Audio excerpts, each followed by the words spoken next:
บาดพวกแก้วแดงแสนผู้ขาดลบลู่ตามยันต่อสู้กบกู้อธิปไตยเพื่อชนะสบายดีท่านผู้ชมที่เคารพกลับมาพบกันในแรงวันศุกร์วันที่13กุมภาพันธ์2026ในเวลา 5 โมงตามเดิมในประเด็นการเมืองลาวของพวกเขามันนี้ก็มาเกาะตองกับการรีฟอร์มลาวกับบเม็ดใหม่ขึ้นมาพี่น้องแรงว่านี้เฮาได้เว้ากันหลายอย่างหลายแนวและก็หวังว่าท่านผู้ชมคงจะเข้าใจและหวังว่าพรรคการเมืองนักการเมืองนักเคลื่อนไหวต่างๆคงจะเข้าใจแต่มื้อนี้ข้าพเจ้าจะมาเพิ่มเติมข้าพเจ้าจะมาเพิ่มเติมเพราะว่าบางคนอาจจะยังสับสนอ้าวดร.ฟารี่เจ้ามิตรห้องหมู่มาเข้าหาเจ้าคือบ่เข้าหาหมู่อันนี้คำถามตัวนี้มันต้องมีคันถ้าเจ้าอยากถอนโฮมเจ้าอยากอยากกู้ซาดว่าซั่นซะอยากถอนโฮมเข้าไปกู้ซาดเจ้าก็ต้องเข้าร่มกับหมู่คุยกับหมู่เนาะ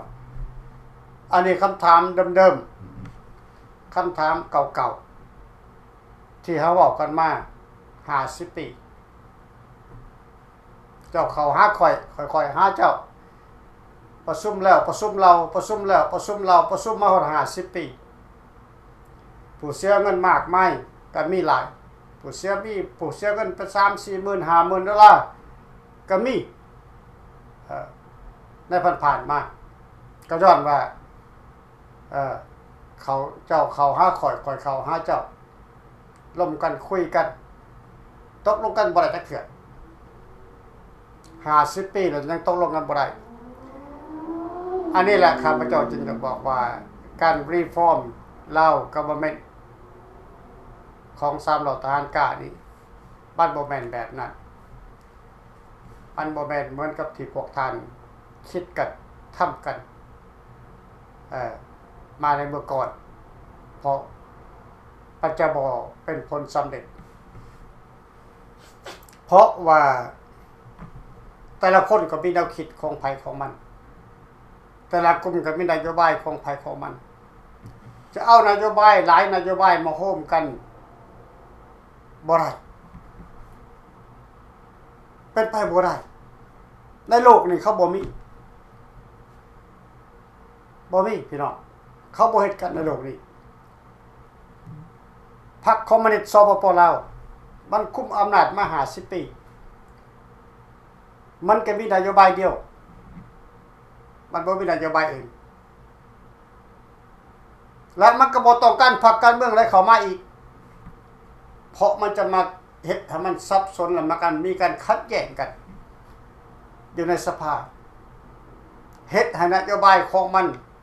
บ่สำเร็จผลนโยบายของมันคือแนวใดไผฮู้ว่านโยบายของพรรครัฐบาลหุ่นแก้วแดงนี้เขามีโครงการแนวใดไผฮู้แน่ข้าพเจ้ามั่นใจทุกคนฮู้ทุกกลุ่มการเมืองฮู้นโยบายของเขาจึงออกมาจมมาป้อยมาด่าสแกมเมอร์เต็มหมดประเทศลาวก็ย้อนว่ารัฐบาลลาวเป็นผู้สนับสนุนรัฐบาลลาวเป็นผู้เลี้ยงดูบ่ได้ดอกคนก็จมโอ้ยประเทศลาวนี่ขายบ้านขายเมืองกินหมดแล้วจะกินหินห่อเขามายึดเอาดินดอนตอนหญ้าเขามายึดเอาทรัพยากรของแผ่นดินไปเบิดก็จมให้รัฐบาลด่ารัฐบาลพรรครัฐบาลหุ่นแก้วอยู่ในประเทศลาว50 ปีแล้วจมให้มัน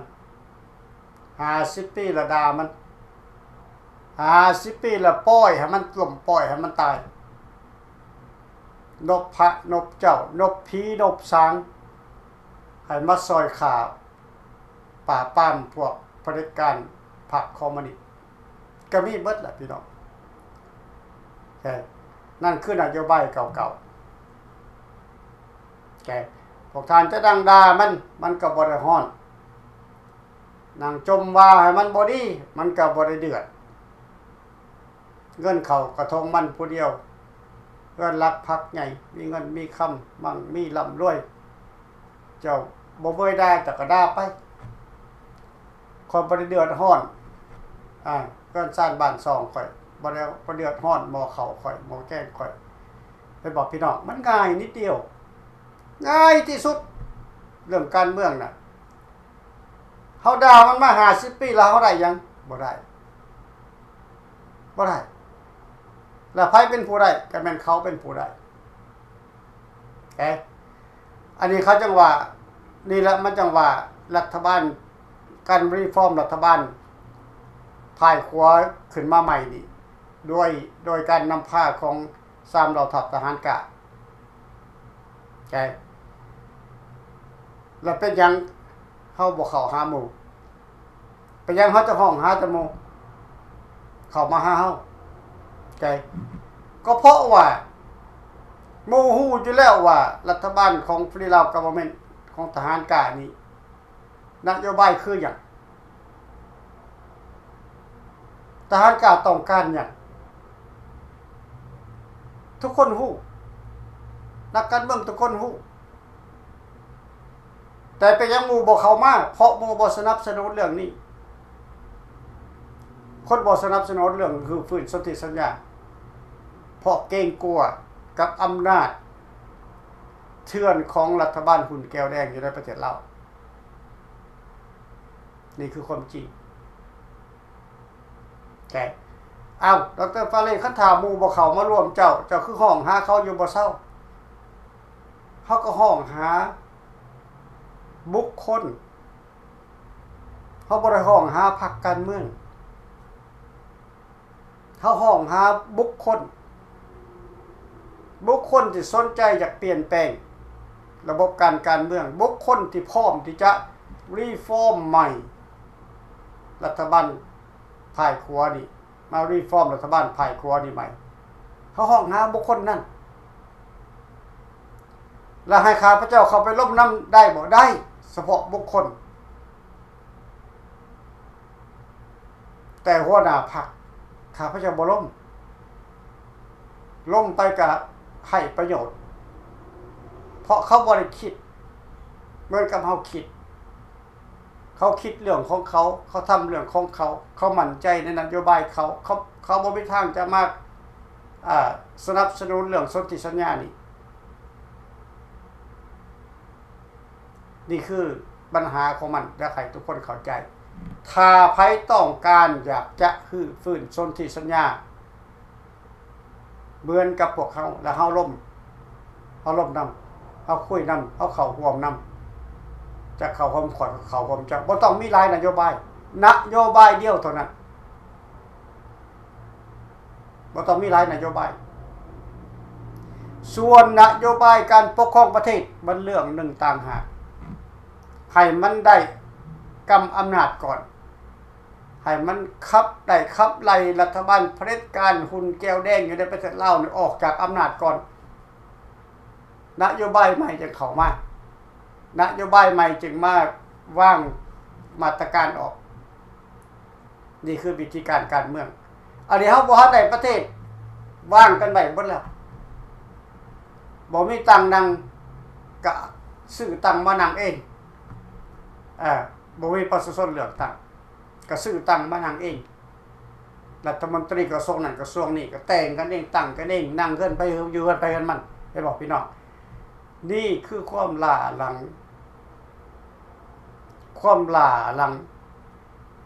การเมืองการรีฟอร์มรัฐบาลโรยาลาวกับบอมเมนการรีฟอร์มการฝักฝืนหรือว่าเปลี่ยนแปลงระบบซิสเต็มของการรัฐบาลของรัฐบาลภายขวานั่นคือ1ทุกคนต้องเข้าใจในนโยบายเดียวกัน บ่แหกใส่บ่แหกขัวยึดมันในสุทธิสัญญาเท่านั้นนโยบายเผยแผ่นโยบายโครงการ18ข้อให้ทุกคนได้เข้าใจส่งเสริมเศรษฐกิจให้รัฐบาลมีให้เข้มแข็งให้ financial ให้การเงินของรัฐบาลให้มันเข้มแข็งมันจึงจะไปได้เฮามีสมาชิกหลายเข้าใจความหมายอันเดียวกันเสียสละเข้ามาสะสมเงินค้ำไว้อยู่ในกองกลางเพื่อจะเอาไปใช้จ่ายในการผ่านกฎหมายต่างๆเดินทางแล้วแต่พี่น้องเขายังต้องการมากต้องการหลายที่สุดพี่น้องถ้าเขาขาดเงินเขาบ่มีเศรษฐกิจเขาก็บ่สามารถจะเฮ็ดอะไรทุกอย่างให้มันได้สมใจเฮามันบ่ได้แต่ทหารกล้าเฮ็ดทุกวันนี้เฮารอฟังเสียงพ่อแม่พี่น้องประชาชนคนลาวพิเศษสุดแล้วมันทางในประเทศเป็นหลักมานี่ตั้งล่อมานี่ฟังมานี่11-12 ปีเข้ามาแล้วแต่ก็ยังบ่มียังคึกคืนขึ้นมาเพราะรัฐบาลคนลาวอยู่นอกประเทศก็บ่จักสิเลือกมี100พรรคอยู่ต่างประเทศอเมริกาฝรั่งเศสแคนาดาออสเตรเลียญี่ปุ่นหลายประเทศแต่ละประเทศบ่รุษ10พรรคหลายประเทศรวมกันก็เป็น100พรรค200พรรคไผก็อยากได้ประเทศลาวขึ้นมาแต่บ่มีนโยบายใช่บ่บ่มีนโยบายคันนโยบายก็เอานโยบายอื่นนโยบายแบบห่างท้องกินไข่แล่นเมื่อนั้นสิได้เมื่อนี้สิได้มีคนเฮ็ดให้แล้วจังซี่เห็นบ่ห่างท้องกินไข่แล่นก็ตัวกันไปวันๆปีนี้ปีนั้นจะได้นี่คือเหตุการณ์ที่มันเฮ็ดให้การเมืองพ่ายขัวบ่สามารถเดินหน้าได้แต่คนลาวเขาก็บ่ยอมเปลี่ยนแปลงเดินหน้าอัตถุอัตตาไป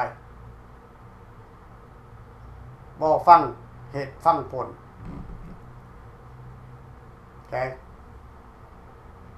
อย่าข้าพเจ้าจะขอฝากไปหาพ่อแม่พี่น้องคนลาวทุกคนจะเป็นพรรคการเมืองหรือว่าคนธรรมดาก็ตามก่อนเฮาจะได้อันใดอันหนึ่งมาเป็นของเฮาต้องได้ลงไม้ลงมือเองเฮาบ่ได้ท่าคนอื่นเฮาจะได้เฮือนเฮาก็ต้องหาเงินบ่มีเงินก็ปลุกขึ้นบ่ได้บอกง่ายๆโลดทุกอย่างก็ต้องได้ซื้อด้วยเงินซื้อด้วยเงินบ่แม่นจะซื้อด้วยคำเว้าเปล่าๆละๆนี่คือความจริง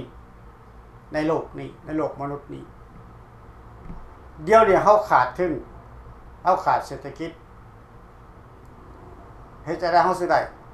เศรษฐกิจเข้ามาตามที่เฮาต้องการก็ต้องอาศัยพี่น้องป้องปายโบคูอ้ายน้องคนลาวทุกคนที่มีจิตใจหักษาบอกเสียสละกันเข้ามาผู้ละ5ผู้ละ10มันสิหลายปานใดพี่น้องเข้าวัดมื้อนึงนี่เสีย$100ผู้นึงซื้ออาหารการกินซื้อหมากไม้หมากตอก เงินปอนด์บาทเงินค่าเทศกันเทศเบิดละร้อยหนึ่งละแล้วมันจะคนเข้าวัดบรุษ300-400 คนมือเดียวหาเงินได้ $3,000-4,000 อย่างหน่อยอย่างบ่ได้ $3,000-4,000 นั่นคือการเสียสละแต่ถ้าพ่อแม่พี่น้องครับเสียสละเพื่อชาติเพื่อแผ่นดินเหมือนกับที่พวกท่านเสียสละไปหาบุญหาทานทำบุญทำทานนั้นเข้ามาในวงการของ3เหล่าทหารกานี้พวกท่านจะมีประเทศเป็นของตัวเองพวกท่านบ่ต้องย่านกลัวอีกต่อไปอยากกลับประเทศลาวก็กลับไปโดยมีเกียรติและศักดิ์ศรีที่เจ้าเองเป็นเจ้าของแผ่นดินบ่เหมือนกับทุกวันนี้ที่กลับเมื่อประเทศลาวนี่เขาไปเขาข้ามชายแดนเขาไปแล้วปากบ่ได้เห็นหยังบ่ดีบ่งามก็เว้าบ่ได้นั่นคือความย่านเห็นบ่ย่านอำนาจป่าเถื่อนของกระเจ้าคันเขาถามเป็นจะได้อยู่สหรัฐอเมริกาอยู่ดีกินดีบ่หังมีดีได้บ่อเมริกาเป็นจังได๋โอ้ยอเมริกามันสิไปโทษประเทศลาวเฮาประเทศลาวเฮายังอยู่ดีกินดีกว่าอเมริกาอยู่อเมริกานี่ซ้ำเป็นข่อยเป็นขี้ขาเขาเจ้าต้องได้เว้าแต่บ่เว้าบ่ได้ของนโยบายเขาบ่ให้เจ้าเผยแพร่สิ่งที่ดีๆบ่ให้เจ้าไปเว้าสิ่งที่ดีให้เว้าแต่ความบ่ดี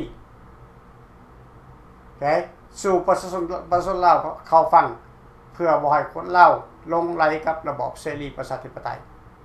เจ้าก็ได้ปฏิบัติตามเขาแต่ถ้าหากเข้ามาสะสมเงินค้ำเข้ามาในการเมืองของพรรคปริลาวก็บ่แม่นนี้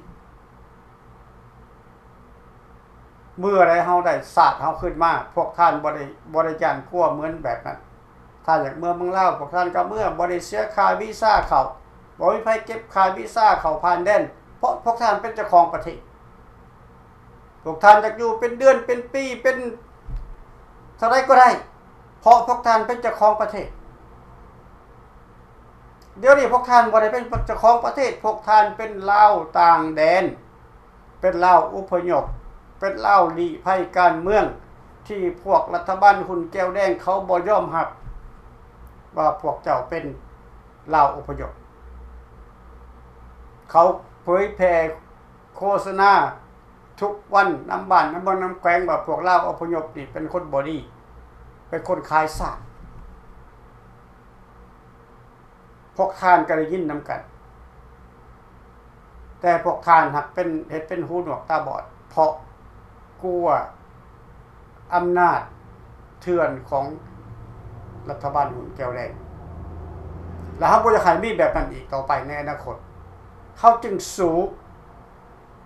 เพื่อพวกท่านเฮาสู้เพื่อทุกคนที่เป็นคนลาวที่บ่ได้รับความยุติธรรมอยู่ในพื้นแผ่นดินตัวเองเฮาจึงสู้เฮาบ่ได้สู้เพื่อคนใดคนหนึ่งบ่ได้สู้เพื่อครอบครัวเฮาสู้เพื่อแผ่นดินสู้เพื่อคนลาวทุกๆชนชั้นชนเผ่าที่เฮาสู้ในนโยบายเดียวพวกท่านอย่าลืมพวกท่านสับสนเองที่พวกท่านคิดเอาเองว่าทหารกล้านี่มีแต่ห้องหาให้คนอื่นมาเข้าโต๊ะบ่ไปเข้าหมู่ไผบ่เข้าแต่ถ้าท่านจะเข้ามานำหาพวกเขาหรือเขาจะเข้าหาพวกท่านก็ดีพวกท่านต้องรู้จักนโยบายตายตัวของฟรีลาวกัฟเวอร์เมนต์นั่นคือการทวงสิทธิของความเป็นคนลาวทวงสิทธิที่เป็นสัญชาติลาวที่เป็นเจ้าของแผ่นดินเหมือนกับคนลาวคอมมิวนิสต์อยู่ในประเทศลาวปัจจุบันนี้เขาถูกปฏิเสธสัญชาติเขาบ่ได้ให้สัญชาติลาวของให้พวกเขาจึงบ่มีอำนาจในแผ่นดินลาวนั้นเขาจึงสู้เพื่อเอาอำนาจคืนมาทุกวันนี้ถ้าพวกท่านจะไปเว้าเรื่องอื่น มันบ่ทันถึงเวลามันเรื่องสิทธิมนุษย์ก็บ่ทันถึงเวลามันแต่เรื่องศาสนาก็บ่ทันถึงเวลามันแต่เรื่องเศรษฐกิจยังบ่ถึงเวลามันเวลานี้คือการทวงสิทธิเอาสิทธิของความเป็นศาสตร์มาก่อนพี่น้องเฮาอย่าหลงทิศหลงทางการเมืองมันแก่ยาวมาฮอด50 ปีย้อนหยังก็ย้อนเฮาเฮ็ดการเมืองแบบหลงทิศหลงทางผู้นี้เว้ามากก็ถูกผู้นั้นมากก็ถูกผู้นั้นว่ามากก็ถูกให้บอกพี่น้องทุกวันนี้ข้าพเจ้านั่งฟังรายการทีวีแต่ละช่องผู้ใดออกมาก็เว้าถือกันเบิดแต่เว้าไปคนละทางหักถือเบิดหักเว้าไปคนละทางมันบอกย้อนเหตุนี่แหละการเมืองมันจึงบ่เดินหน้าย้อนว่าเฮาบ่มีการตำหนิกันเฮาบ่มีการวางแผนผู้ใดเว้ามากก็ถูกผู้ใดเว้ามากก็ถูกย้อนย่านเสียใจกันถ้าผู้นี้เสียใจไปแล้วผู้นี้ก็อาจจะลาออกก็ขาดรายได้ผู้นี้เว้ามาบ่เอาใจเพิ่นก็ลาออกก็ขาดรายได้เห็นบ่พี่น้องอันนี้คือการเมืองของรัฐบาลภายขวาของพวกเฮาอยากให้ทุกคนเข้าใจว่าเป็นหยัง3เหล่าทหารกล้าจึงออกมายื่นตัวแล้วตั้งพรรคตั้งรัฐบาลขึ้นมาเองเพราะเฮาคล้องท่าคนอื่นบ่ได้เฮารอท่าคนอื่นบ่ได้เวลามันบ่ได้ท่าพวกเฮารัฐบาลนี่เพิ่นตั้งมาจากรัฐบาลแล้ว2รัฐบาลแล้ว3ถึงรัฐบาลของฟรีลาวกับบ่แม่นแต่ที่ตั้งขึ้นมาใหม่เมื่อก่อน2รัฐบาลนี่มีแต่พญานั่นพญานี่เป็นผู้ตั้งแต่มีแต่ผู้ที่มีเสื้อสายใหญ่โตออกมาเป็นผู้ถอนโฮมมาตั้งรัฐบาลแต่ก็บ่สำเร็จพี่น้องสุดท้ายไปก็กลายเป็นโคเคสกลายเป็นคดีเย็นไปกลายเป็นรัฐบาลเย็นน้ำแข็งไป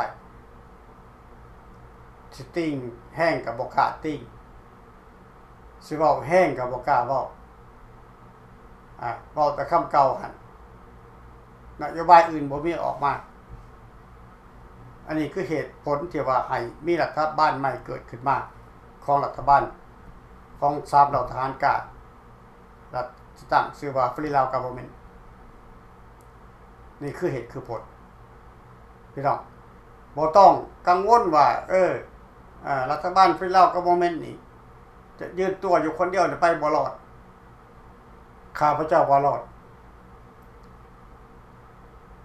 ที่ข้าพเจ้าเห็นมาพรรคการเมืองที่เกิดก่อนเดี๋ยวนี้ยุบไปเบิดแล้วย้อนหยังก็ยุบก็ย้อนว่ามันบ่เห็นหมากเห็นผลคนมันก็ต้องลาออก2มากก็เฒ่าแก่3มากก็ล้มตายจากกันไปย้อนเวลาและอายุสังขารแก่และสำคัญสุดคือมันบ่มีหมากมีผลแต่เมื่อรัฐบาลใหม่เกิดขึ้นมาของฟรีลาวกับโมเมนต์ในปัจจุบันนี้มันเป็นขั้นเริ่มต้นบ่ทันถึงท้องเถื่อยังบ่ทันถึงท้องที่ว่าพวกท่านจะเห็นผลงานอันที่ใหญ่โต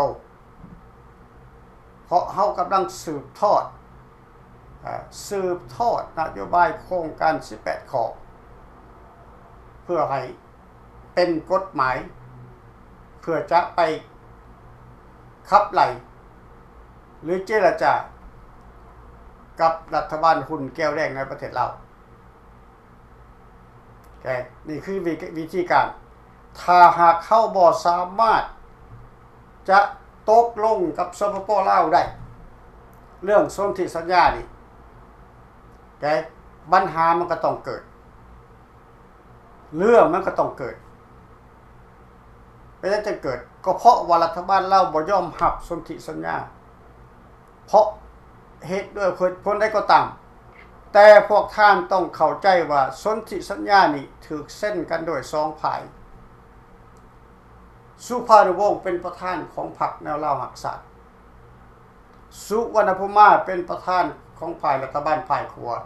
เส้นสัญญาร่วมกันเพื่อสร้างสันติภาพ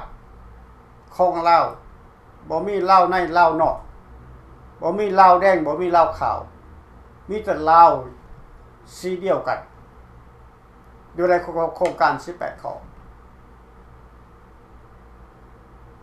สปป.ลาวก็ฮู้ทุกวันนี้ฮู้เขาจึงบ่อยากเข้ามาเจรจาบ่เข้ามาตกลงเกี่ยวกับการเรียกร้องต่อรองของพวกเขาเพราะเขาถือนโยบายเดียวก็คือนโยบายโคตรลบขับไล่พวกรัฐบาลฝ่ายขวาบ่ให้กลับขึ้นมาประเทศลาวต้องเป็นของเขาเขาบ่ต้องการให้คนลาวมีความสุขเขาบ่ต้องการให้คนลาวมีความอุดมสมบูรณ์ยกเว้นแต่พรรคและรัฐเท่านั้นหรือว่าคณะเบื้องคณะแขวงคณะบ้านของเขาเจ้า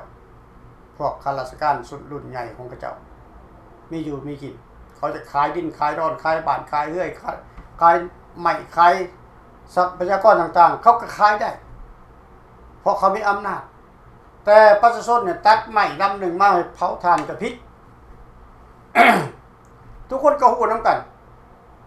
แต่คันฮู้แล้วเขาจะแก้แนวใด50 ปีแล้วเขาจะแก้แนวใดแก้ออกมานั่งด่าเขาบอกแก้ออกมานั่งประณามเขาบอกแก้โดยวิธีมาสลายไปซีเขาบอกแล้วมันสิสำเร็จบ่ถ้าแก้วิธีนั้นมันบ่สำเร็จสิข้าพเจ้าจึงเรียกร้องให้ทุกบุคคลนะเข้ามารวมในขบวนการของฟรีลาวกาบอเมน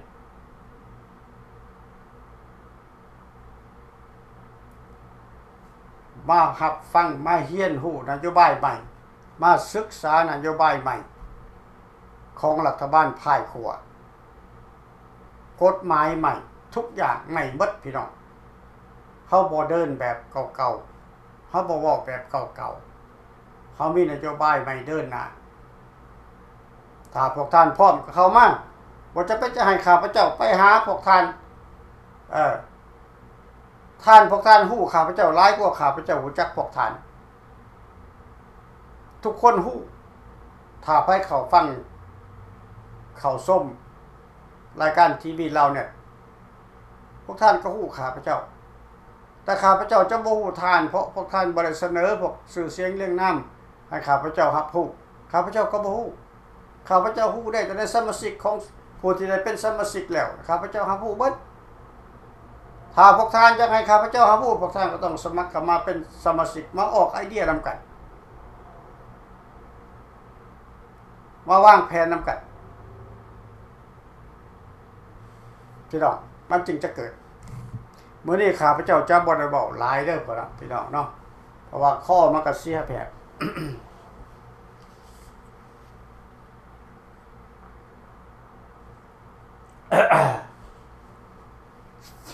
นี่แหละ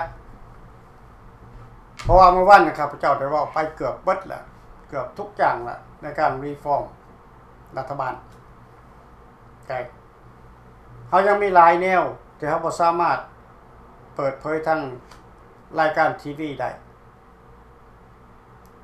มันต้องร่วมกันด้วยปากต่อปากตู้ต่อตู้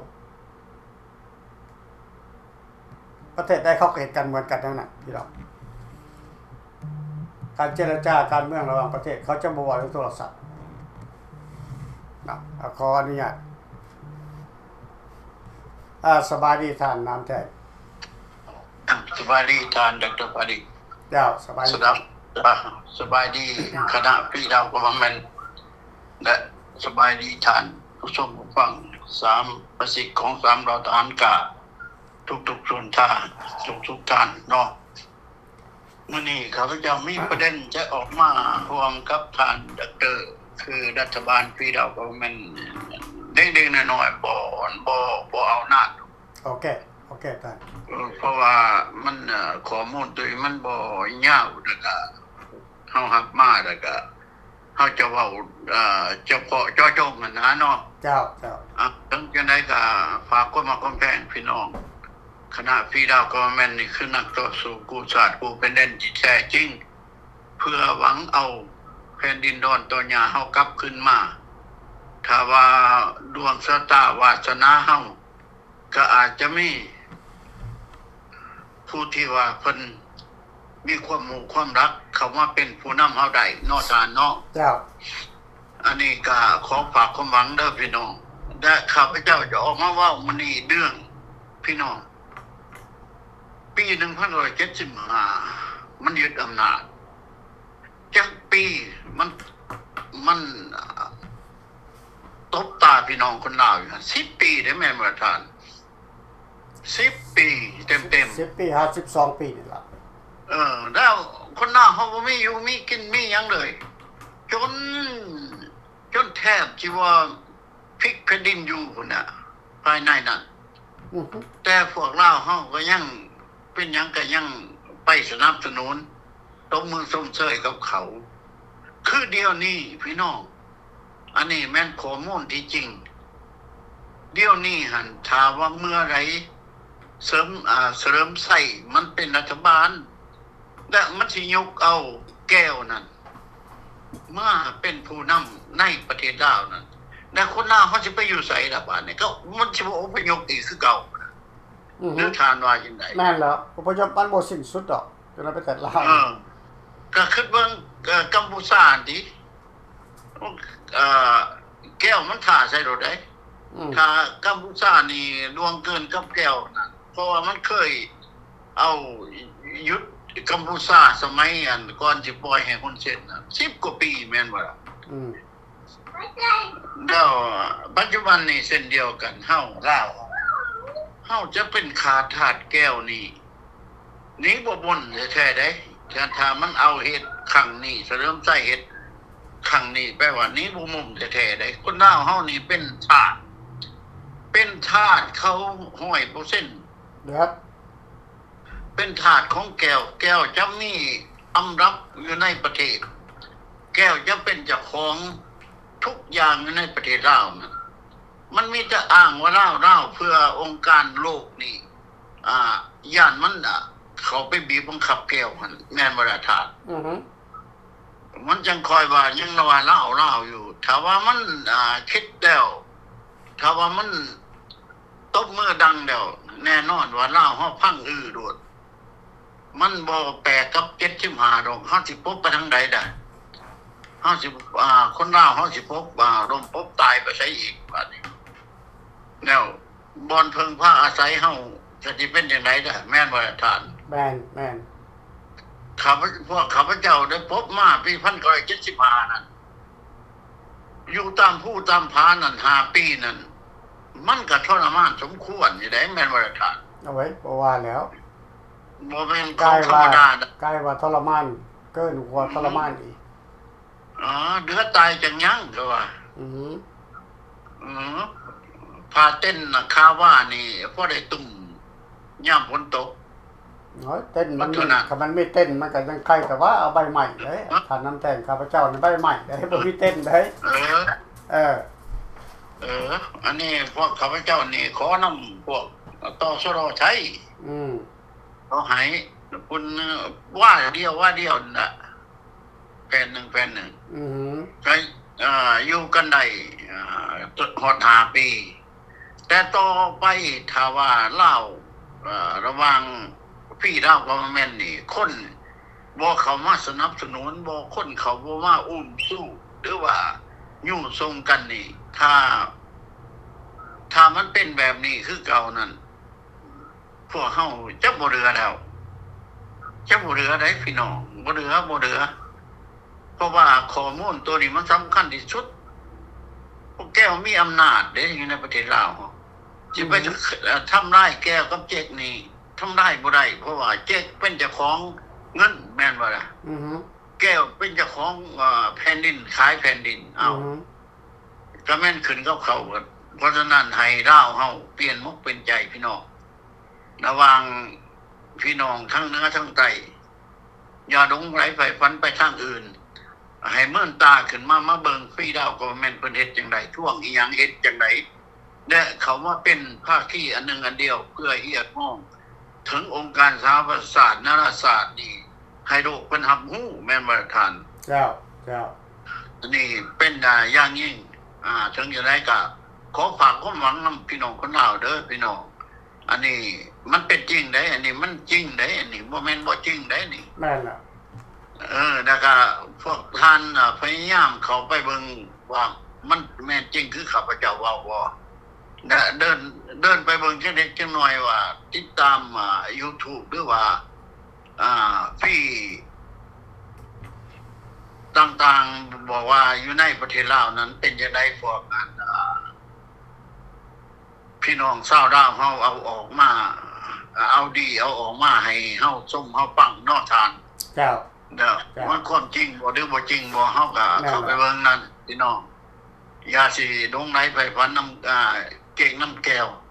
เพราะมันมีแต่เสียกับเสียกัมพูชาเนี่ยนี่บ่มีหยังแล้วพี่น้อง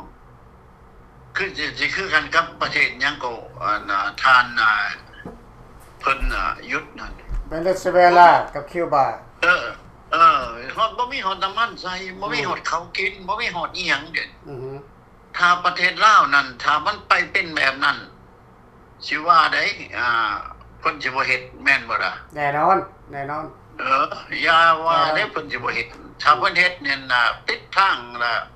ปิดประตูได้สิอยู่จังได๋ล่ะคนลาวเฮาตายลูกเดียวเด้พี่น้องอันนี้ฝากความหวังไปถึงพี่น้องทุกท่านเด้อ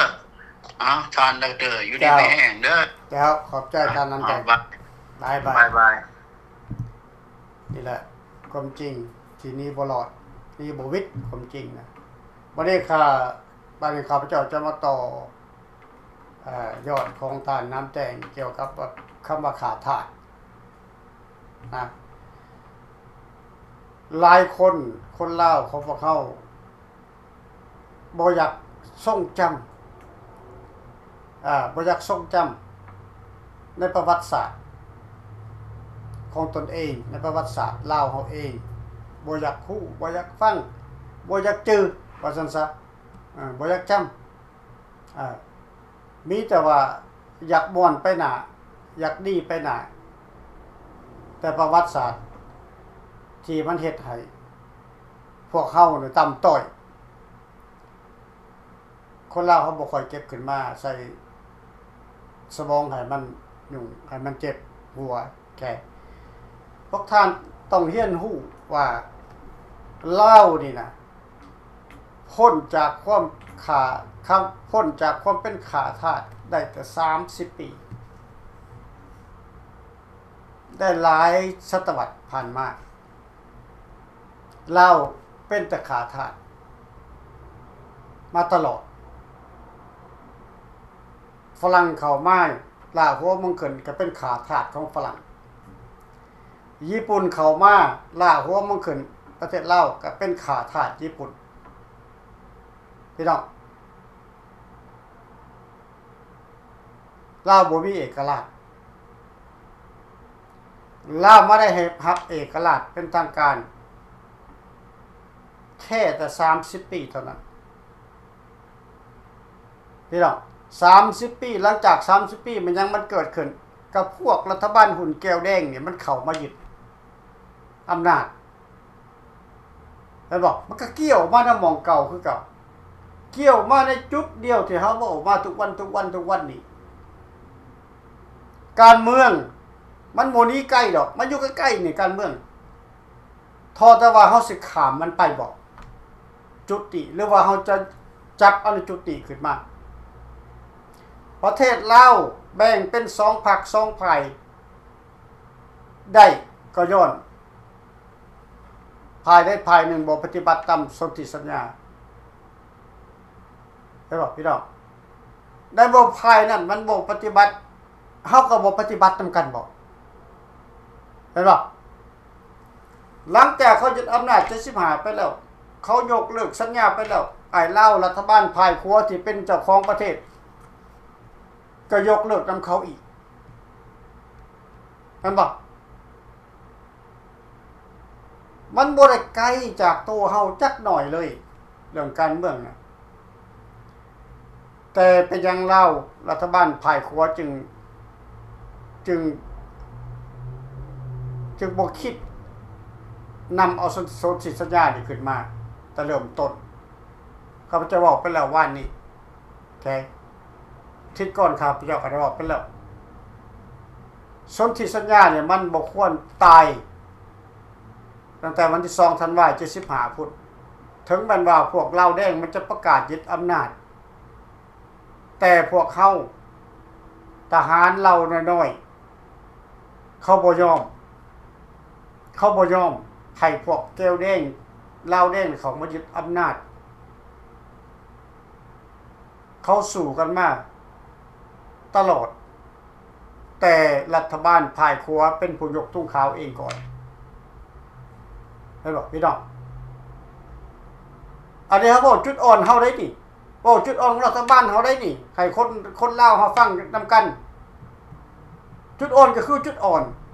เจ้ายกทุ่งขาวก่อนรัฐบาลพ่ายครัวยกทุ่งขาวให้เขาก่อน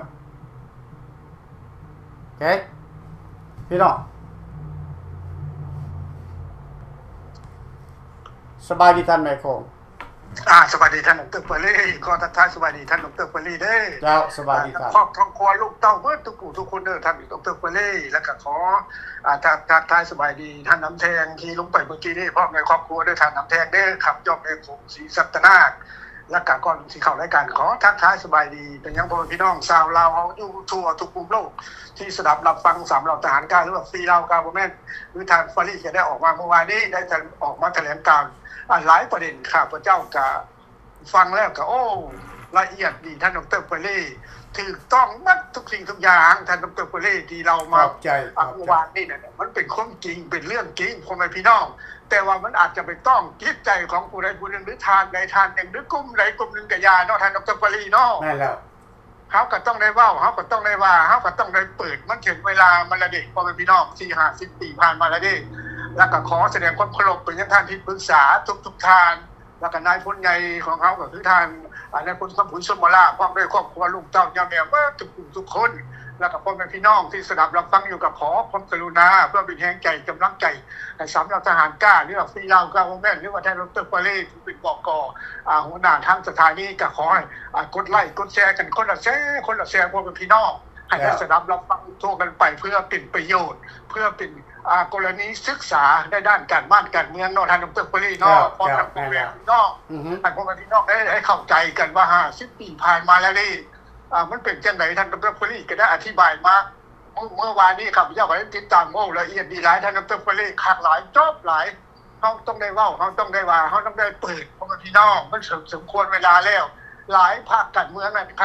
ข้าพเจ้ากับจะบ่เสียเวลาขอต่อยอดเพิ่มเติมกันดร.เปอรี่จากเมื่อวานนี้ฮอดมื้อนี้เนาะขอเวลาจัก10 นาที15 นาทีบ่เกินนั้นดอกเจ้าที่ท่านได้แถลงการมาเมื่อวานนี้นั่นเป็นการที่แถลงการที่ถูกต้องและก็ละเอียดดีไปทั้งง่ายดีแข็งแรงดีนี่คือการเมืองล้วนๆพ่อแม่พี่น้องเฮาได้เสียบ้านเสียเมืองมา50 ปีแล้วพ่อแม่พี่น้องแต่เอกราชเนี่ยเฮาบ่ได้เสียได้พ่อแม่พี่น้องอย่าคิดว่าเฮาเสียเอกราชได้ที่ว่าพวกแนวลาวขายชาติแนวลาวมั่งชาตินี่ก็เพิ่นว่าแนวลาวฮักชาตินี่นะเขาน้อยเปลี่ยนชื่อให้ท่านดร.เปอรี่ให้พ่อแม่พี่น้องต่อไปอย่าสิไปห้องแนวลาวฮักชาติถ้าเฮาห้องแนวลาวฮักชาติตั้งแต่ก่อนเซ็นสัญญากันพุ่นก่อนสิเข้ามาเซ็นสัญญากัน1973 72พุ่นข้าพเจ้าว่าพวกนี้มันบ่เป็นแนวลาวฮักชาติแนวลาวสักชาติซะแล้วหลังจากนั้นมาเปลี่ยนนั่นเป็นนี่เป็นสปลาวเป็นคอมมิวนิสต์ซะแล้วจับผู้นั้นจับผู้นี้ไปทำลายจับพ่อแม่พี่น้องไปพูดสัมมนาบรรดาเจ้านายข้าพเจ้าว่ามันบ่แม่นพวกกันแนวลาวฮักชาติซะแล้วมันเป็นแนวลาวขายชาติแนวลาวมั่งชาติซะแล้วพ่อแม่พี่น้องนี่แหละมันเปลี่ยนมาพ่อแม่พี่น้องจากชั่วให้จากคำดีๆเนี่ยมันเป็นคำให้แล้วก็ท่านน้ำแทงกับท่านดร.เปอรี่ก็ได้อธิบายเมื่อกี้วัง2-3 นาทีผ่านไปว่าต่อไปเฮาสิเป็นขี้ข้าแก้ว ว่าเฮานี่สิเป็นทาสแก้วคือท่านนำแทงได้อธิบายออกมาว่า1นาที2นาทีนี่ข้าพเจ้าว่ามันบ่แม่นว่าเฮาสิเป็นข้าทาสหรือว่าประเทศลาวสิเป็นข้าทาสได้ท่านดร.ปรีพ่อแม่พี่น้องท่านผู้ชมผู้ฟังมันเป็นแล้ว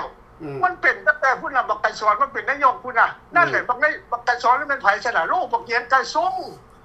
เพราะฉะนั้นแล้วมันเป็นข้าทาสในการปกครองของเวียดนามมันจะได้พูดแล้วพ่อแม่พี่น้องยังสิบ่เข้าใจบ่นักต่อสู้ยังสิบ่เข้าใจบ่แต่ว่าเขาบ่ถ้าประกาศว่าประเทศลาวนี่เป็นของแก้วเด้อเป็นประเทศแก้วครับบ่เว้า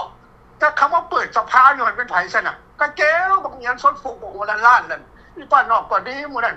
มันก็มีแต่แก้วมีอำนาจอยู่ในศาลมีอำนาจอยู่ในสภานี่ก็มีแต่แก้วมันก็สิหมายความยากว่าเฮาเป็นทาสแก้วแล้วสมมุติเก็บเงินค่านั้นค่านี่ไปแต่ค่าจอดรถในห้องหมอมโหสถกัน 4,000 กีบตัวนึงคันรถจักรนั่นน่ะเพราะมันพี่น้องแต่กี้สมัยตะกี้มันบ่มีดอกเพราะมันพี่น้องถ้าสิพยายามคนเก็บคนป่วยพี่น้องอยู่ห้องหมอหันก็ไปบ่ได้แล้วคันบ่มีเงินค่าจอดรถเพราะมันพี่น้องแม่นโพดอันนี้มันเป็นการขูดรีดกันเก็บเงินนั่นเก็บเงินค่าทางไปค่าทางด่วนคือกันไปก็เก็บมาก็เก็บไปหยังแล้วเพราะมันพี่น้องสมัยตะกี้มันบ่มีเก็บไปหยังเก็บไปซอยกินเก็บไปใส่หนี้กินที่เขาสร้างทางรถไฟที่เขาเอารถไฟมาแล่นลื่นๆอยู่ขนาดพ่อแม่พี่น้องแล้วคนทั่วต่างประเทศที่ไปเที่ยวลาวขึ้นรถไฟไปนั่นขึ้นรถไฟไปนี่มันก็เป็นเขาเก็บไปใส่ด้วยหนี้กินในรัฐบาลบ่ลาวบ่ได้อย่างได้พ่อแม่พี่น้องซ้ำบ่นำก็เอาไปซื้อน้ำมันจีนเอาไปซื้อน้ำมันไทยก็ติดหนี้ไทยติดหนี้จีนเขาก็มาเอาทรัพย์สมบัติทรัพยากรอยู่พื้นดินครับเจ้าก็เคยเว้าไปหลายปีผ่านมาเนี่ยพ่อพี่น้องจือได้บ่เกี่ยวกับว่าลาวเฮานี่ล่ะประเทศลาวเฮาเสียหยังเด้มันบ่ได้เสียแต่ทรัพยากรละๆเด้อพ่อพี่น้องท่านผู้ชมผู้ฟังมันเสียฮอดประชากรนี่แม่นหยังประชาชนนี่แหละลูกหลานผู้เกิดมาใหญ่ล้นเป็นบ่าวตลอดแต่13-14 ปีนี่บ่มีเวียกเฮ็ดงานทำมันทุกข์มันยากเด้เข้ายากมากแพงเด้จะหนีไปเมืองไทยเห็นบ่หลายเป็นล้านแล้วหรือว่าหลายกว่าล้านแล้วคันไปแล้วอยากมาบ่อนาคตอยากมาบ่ข้าพเจ้าเคยเว้าไว้เลยเด้ว่าสิมายังกลับคืนมาแล้วครับก็บ่มีเวียกบ่มีงานมีแต่เสียภาษีอันนั้นเสียภาษีอันนี้เอาไปเอามาห้องน้ำห้องส้วมก็เสียเขาว่าต่อไปจักหน่อยหันใจก็สิได้เสียภาษีแล้วข้าพเจ้าว่าให้ดร.คนนี้เอาข้างหันใจมันก็สิมานำได้เสียภาษีได้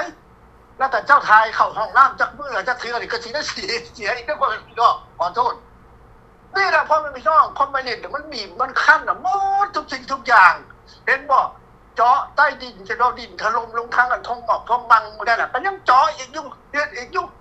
ถล่มลงคนตายก็ยังบ่ใช่คาหัวเขาพ่อแม่พี่น้อง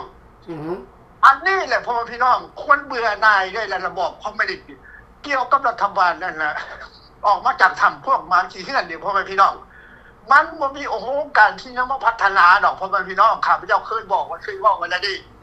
พวกนี้เนี่ยมันเป็นคนอำมหิตที่สุดมันเป็นคนบ่มีความรู้บ่มีการศึกษา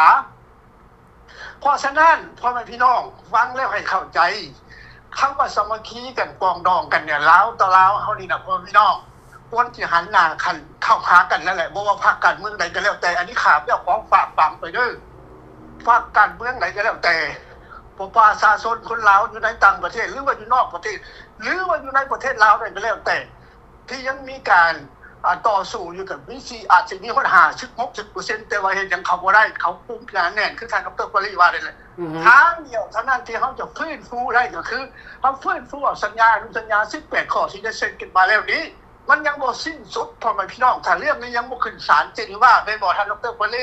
สมฟังพ่อแม่พี่น้องถ้าเฮาบ่ร่วมไม้ร่วมมือกันน่ะผู้ละดอน2ดอนเซ็นพิเศษเข้ามาแล้วส่งมาทางกันออนไลน์หรือว่าเข้าในธนาคารออโตเมติกคือท่านดร.ปรีได้วางแผนการไว้วาง4-5 ปีหลังกับข้าพเจ้านี่แหละส่งเข้ามาแล้วเอารายชื่อตัวนี้เข้าไปซื้อหุ้นเข้าไปหาธนาคารโลกแล้วเขาแจ้งเข้าไปหาทูตเข้าไปหาสหประชาชาติว่าเฮามีคนลาวเฮาเท่าไหร่ต้องการให้มีการเปลี่ยนแปลงเพราะว่ารัฐบาลพวกสปป.ลาวนี่เข้ามาล้มรัฐบาลวันที่2ธันวาคมนั่นแล้วก็1973มันเป็นการผิดกฎหมายผิดทุกสิ่งทุกอย่างแล้วก็มาล้มสถาบันกษัตริย์อีกขอให้พ่อพี่น้องเข้าใจในเรื่องนี้เฮาจะบ่มีทางต่อสู้เขาแล้วเพราะว่าบรรดาเจ้าบรรดานายพญานั่นพญานี่คือท่านดร.ปรีได้กล่าวมาเมื่อวานนี้เนาะละเอียดดีนั่นเห็นบ่ อันนั้นมันเป็นการเมืองน้ำเราการเมืองเก่าข้าพเจ้าก็เคยบอกอยู่พ่อพี่น้องทานผมสมบูฟังว่ามันเห็นบ่ถึกทางแลนบ่ถึกทางสู้บ่ถึกทิศเก่าบ่ถึกบนคันท่านดร.ปรี แม่น พ่อ แล้ว พี่น้องสมบูฟังนั่นคือการเมืองน้ำเราคันสิว่าแล้วเป็นว่าข้าพเจ้าที่เป็นแตะต้องพวกเจ้าพวกนายพญานั้นพญานี้แม้แต่พญาสุกันวิไล2วิไล3ก็ยังไปซ้ำได้เขาฆ่าจนตายทั้งเหนือพุ่น อือฮึ คันสิว่าโอ้หรือว่าสลัดท่านดร.ปรีตอบข้าพเจ้าเบิ่ง เดี๋ยว คันเป็นพญาแล้วนั่นเนี่ยคือเขาหลอกมาสัมมนาอยู่ ฮะขึ้นเอาเอง นี่แหละพ่อพี่น้องแล้วก็ท่านดร.ฟารีว่าบางทีนี่ไงว่าเส้นสัญญากันละ2ฝ่ายว่าฝ่ายเรื่องจันทร์นี่ก็ยังเป็นโตโคกยงมีสิทธิ์มีอำนาจอยู่ในสมัยนั้นข้าพเจ้ายังเป็นยังว่าอยู่หั่นดิมีสิทธิ์เต็ม 100% อยู่เฮ็ดจังได๋ไปเอากันแล้วไปพัวพันกับสำนักนายกแล้วไปยุ่งขึ้นกับสถาบัน อือฮึ เจ้าของเอง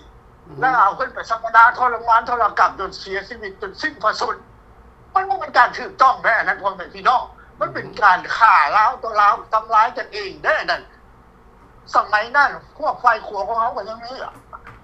อำนาจเต็มร้อยเป็นยังบ่ลุกขึ้นปฏิวัติเป็นบ่ทันดร.ฟรีครับเข้าใจแค่ว่าเพิ่นไปล้มสำนักนายกสำนักกันวังล่ะ แม่น เป็ แล้ น ว ยังบ่ลุกขึ้นปฏิวัติปืนเขาก็ยังมีอำนาจเขาก็ยังมีเป็นบ่เขาเป็นคนป่าเขามาสวัสดิภักดิ์แม่นบ่คำยาว่าท่านดร.ฟรีผมฟังมันผิดตัวนี้ได้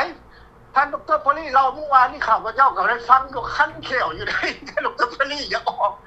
อกมาอธิบายว่าโอ้ท่านคนนี้มันจะได้เว้าข้ามคนนี้คือสิหนักพอสมควรแล้วเนาะสำหรับข้าพเจ้าในกรุงศรีสัตนานี่น่ะ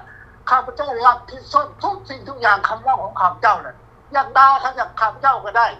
อยากว่าจังได๋ข้าพเจ้าก็ได้คือท่านดร.ฟรีนี่แหละข้าพเจ้าบ่มีคนรู้สึกแล้วว่าสิอันน่ะโอ้เก่งกว่าหรือว่าญาติว่าคนพี่น้องที่เกลียดชังข้าพเจ้าเรื่องบ่ด่าจังได๋หรือว่าพญานั้นพญานี่มัน50ปีแล้วท่านดร.ฟรีมันโอเวอร์เลยเนาะ ทุกสิ่งทุกอย่างเลยล่ะคณะบอกว่าคณะบนลงรายละเอียดจังสิคนกันป่านนั้นคนก็ยังบ่ตีนคนก็ยังบ่สนใจอีกข้าพเจ้าคนละการเมืองเก่าๆสมัยเก่าคือท่านดร.ปรีเนี่ยแห่น้ำผู้นั้นแห่น้ำเจ้านั้นแห่น้ำนั้นพญานั้นพญานี่สุดท้ายก็บ่ได้ผลหยังเเสียเงินละล่าเสียเวลาละล่า แม่นแล้ว มันถูกต้องให้ท่านดร.ปรีที่อันนั้นอธิบายเมื่อวานนี้ถือขัดถือแน่แต่ว่ามันสิไปตัดใจเพิ่นก็บ่เป็นห จะ ยัง เป็นเหรอมันจะเป็นเหรอ จำเป็น อือฮึ การเมืองมันออกจากหันเด็กพวกนั้นพี่น้อง อือฮึ มันออกจากหันดิมันเรื่องออกจากหันดิอันนี้ข้าพเจ้าในโครงสิสัตย์ลากเลยแต่แล้วแต่สิคิดสิคิดจังไดกับผู้ค้ากับบ่มาอันนี้ข้าพเจ้าก็บ่ได้ว่าแล้วสิเกียดสิซ้ํสิว่าจังได๋ก็อย่าข้าพเจ้าห้องไปตามเนื้อผ้ามันเนาะท่านดร.ป แม่ รี นแล้ว เนาะ แม่นแล้ว การเมืองที่ผ่านมานี่เป็นการเมืองเก่าที่ท่านดร.ปรีว่าเนี่ยการเมืองเนาการเมืองเนาก็ว่าแม่นเนาะเป็นต้องบ่ท่านดร.ปรี 50 ปีแล้วเด้ มั มันเดามันยังไข่อยู่บ่ทันเปื่อย โดย ขั้นภาษาไทยเขาว่าจังซี่ไหนขั้นภาษานักการเมืองของประเทศไทยเนาะเขาว่าแบบนี้เด้อฟังคักๆแล้วพี่น้องท่านผู้ชมฟังข้าพเจ้าก็บ่ได้เว้าไทยจักเทื่อร้องบ่เนาะจัก1นาทีจัก1ประโยคเนาะ เอาเซิ้น เก่าๆเพราะว่าการเมืองเก่าๆและนักการเมืองเก่าๆเพราะการเมืองนั้นเล่าเขาว่าจังซั่นตัวมันถึงได้ท่านดร.ปรีเนาะ ผู้นำจากเก่าๆการเมืองก็เก่าๆมันออกมาแบบน้ำเน่าการเมืองน้ำเน่าเขาว่าโอ้เขาไปเจ้าฟังแล้วมันถูกต้องดีว่าเห็นมันเป็นคนดร.ปรีเนี่ยเอาเมื่อวานนี่น่ะอันนี้ข้าพเจ้าก็ใช้เวลาบางพอสมควรเนาะขอฝากคนฟังฝากคนฟังให้น้ำพพี่น้องไปตื่นขืนเปลี่ยนได้แล้วก็ซอยกันคนละไม้ละเมืองพักกันเมืองแต่ละภาคให้นะครับมหากันสร้างพลังเฝ้าดูเส้นแห่งใหญ่ขึ้นมันนำเรื่องนี้ขึ้นสู่สหประชาชาติขึ้นสู่ที่ไหนว่าเปิดเขตสู้ให้มันได้ฟ้องให้มันได้นั่นคือความหวังของเฮายังมีถามว่าเฮาความสามัคคีร่วมสร้างกันเนาะพี่น้องเนาะเอาขอขอบคุณท่านดร.ปรีละลายบายขอบใจหลายๆท่านในของขอบใจพี่น้องเล่าของพวกเฮาตกเป็นขาทาสของชาวต่างชาติมาตลอดใช่คิดว่าเราจะเบิดความเป็นทาสหลังจากนะครับเอกราชในพระกรหา47คันสิบอกเล่านะครับเอกราชแต่ว่าได้ถึงบอกหมายบ่ถึงเส้นสัญญาจากบ่ถึงลงลายเส้นอยู่ในเจนีวาเป็นทางการจึงได้มีสงครามเกิดขึ้นในประเทศลาวแต่ 46-47มาหลังจากญี่ปุ่นถอนออกจากประเทศลาวแล้วก็ต่อมาก็มีฝรั่งเข้าไปอีกนะฝรั่งเข้าไปฝรั่งก็ถอนออกจากประเทศลาวอีกพี่น้องลาวเป็นขาทาสมาตลอดแต่หลังจากนั้นลาวเฮาก็ได้รับเอกราชมาแค่แต่30 ปี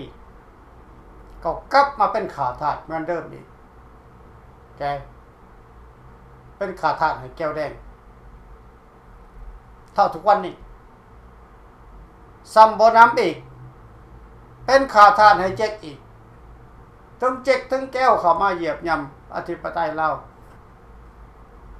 ย้อนยังย้อนหาบ่มีรัฐบาลลาวรัฐบาลที่พวกท่านเห็นทุกวันนี้คือรัฐบาลหุ่นบ่มีอำนาจรัฐบาลหุ่นบ่มีอำนาจมีแต่อำนาจคือปราบปรามอำนาจของประชาชนลาวปราบปรามคนลาวนั่นคืออำนาจของรัฐบาลหุ่นแล้วเขาจะเอารัฐบาลที่ถูกต้องตามกฎหมายเนี่ยเข้าไปนั่งในสภาได้คือเก่าน่ะมันก็ต้องใส่สนธิสัญญาประเทศใดเขาก็เอาสนธิสัญญาขึ้นมาก่อนเขาจะมีการท่วงถามอะไรอันหนึ่งขึ้นมาแค่ยกตัวอย่างคือเทเลบานรัฐบาลเทเลบานอยู่อัฟกานิสถานเมื่อก่อนเขาเป็นรัฐบาลเผด็จการแค่อยากฆ่าก็ฆ่าอยากพันก็พันอยากจับก็จับเหมือนประเทศลาวนั่นแหละสหรัฐอเมริกาเขาไปขับไล่เทเลบานออกเอารัฐบาลใหม่ขึ้นมาแต่สุดท้ายมาเทเลบานมันก็บ่ยอมปลดอาวุธมันก็สู่มาเกือบ20 ปี20 กว่าปีมันก็กลับขึ้นมามีอำนาจอีกคือเก่าเมื่ออเมริกาถอนทหารออกจากประเทศนั้นโอเคนี่คือบทเรียนที่เฮาควรจะเก็บมาศึกษาและค้นคว้าที่ข้าพเจ้าเว้าไปทุกวันนั่นคือการขับไล่รัฐบาลหุ่นแก้วแดงอยู่ในประเทศลาวนี่ออกให้ถูกต้องตามกฎหมายขับไล่ไปที่ใดก็คือองค์การสากลก็จบอยู่ในอเมริกานี่ถ้าอเมริกาซี่ปะความบาดอเมริกาซี่ว่าให้ออกเจ้าก็ต้องออกถ้าเจ้าบ่ออกเขาก็ต้องจับกุมเขาจับกุมแล้วเขาต้องตั้งรัฐบาลใหม่ขึ้นมาให้คันรัฐบาลใหม่ขึ้นมาแม่นไผอยู่ในต่างประเทศนี่ที่ออกมายื่นตัวเป็นรัฐบาลนอกจากรัฐบาลฟิลาวกับบ่แม่นบ่มีแต่องค์การเดียวเท่านั้นก็ต้องให้รัฐบาลฟิลาวกับบ่แม่นเท่านั้นที่จะต้องเข้าไปเป็นรัฐบาลใหม่อยู่ในประเทศลาวโอเคนั่นคือเหตุการณ์ที่มันจะเกิดขึ้นในขั้นต่อไปแต่เมื่อว่าถ้าเฮาได้อำนาจขึ้นมาแล้วเฮาจะบ่ให้พวกคอมมิวนิสต์มันได้หายใจขึ้นมาอีกแล้วมันจะกลับขึ้นมาหักหลังเฮาอีกเฮาจะบ่อยมันมีอีกประวัติศาสตร์ตรงนั้นเชื่อมั่นในรัฐบาลของฟรีลาวกัฟเวอร์เมนต์โลดพี่น้อง100%พวกนี้จะบุยวันจะมึนตาได้อีกในขั้นต่อไปโอเคถ้าเฮาทำได้สำเร็จในสุดนี่แต่บทเรียนมันซิดซ้อนให้เฮามาให้เฮาฮู้เฮาเห็นว่าลาวนี่ควรจะมีความมั่นคงควรจะมีความยุติธรรมคนลาวควรจะดูแลคนลาวให้ดีที่สุดบ่มันจะไปดูแลคนชาติอื่นโอเคพวกท่านยังบ่ทันฮู้นโยบายของ3เหล่าทหารกล้านี่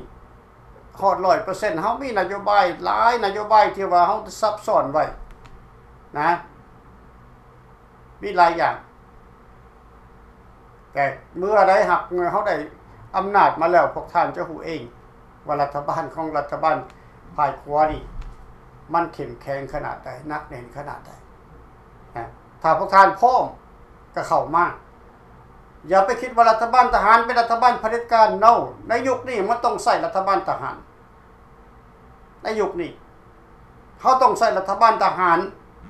บ่มันจะใส่รัฐบาลประชาชน รัฐบาลประชาชนเฮ็ดให้ประเทศลาวนี่แตกสลายเฮ็ดให้ประเทศลาวนี่ทุกข์ยากเฮ็ดให้ประเทศลาวนี่เป็นขาทาสก็เป็นรัฐบาลประชาชนเฮาต้องใส่รัฐบาลทหารโอเคพวกท่านจะไปคิดว่ารัฐบาลทหารเป็นเผด็จการซั่นจังซี่บัดเหล้าแดงน่ะมันเป็นเผด็จการเดี๋ยวมันโอเผด็จการ50ปีแล้วไปยังบ่ไปโจมตีมันไปยังบ่ไปด่ามันไปยังบ่ไปขับไล่มันเฮาบ่เป็นเผด็จการคือพวกคอมมิวนิสต์เฮาเป็นรัฐบาลทหารที่มีความยุติธรรมมีความเป็นธรรมต่อชาติต่อแผ่นดินต่อประชาชนเฮาต้องการปกปักรักษาอธิปไตยเฮามันผิดอยู่หม้องใดมันผิดอยู่หม้องใดรัฐบาลประชาชนนี่อ่อนแอปล่อยให้ศัตรูหลั่งไหลเข้ามาสุดท้ายมันก็ยึดอำนาจเอาไปเอามาตัวเองบ่มีหม้องอยู่ก็กลายเป็นอพยพไปหนีภัยต่างแดนพวกท่านมักบ่เด้อน่ะข้าพเจ้าบ่โนบ่มีไผมักแต่มันหักได้สวยเกินไปแล้วนะแต่เฮามีเวลาจะมาตั้งโตใหม่ลุกขึ้นมาใหม่รีฟอร์มกันใหม่ในรัฐบาลฟินแลนด์กับอเมริกามั่นใจและเข้ามาพี่น้องร่วมกันศึกษาร่วมกันเนาะเอามื้อนี้ก็ขอจบไว้ส่ำนี้ขอบใจนำท่านน้ำแทงและท่านในโค้งขอบใจน้ำท่านผู้ชมแล้วก็ผู้ที่ติดตามเข้ามาพี่น้องเข้ามาอย่าไปย่านกลัวอย่าไปคิดว่ามันเป็นไปบ่ได้ยังมันสิเป็นไปบ่ได้เนาะขอบใจพบกันใหม่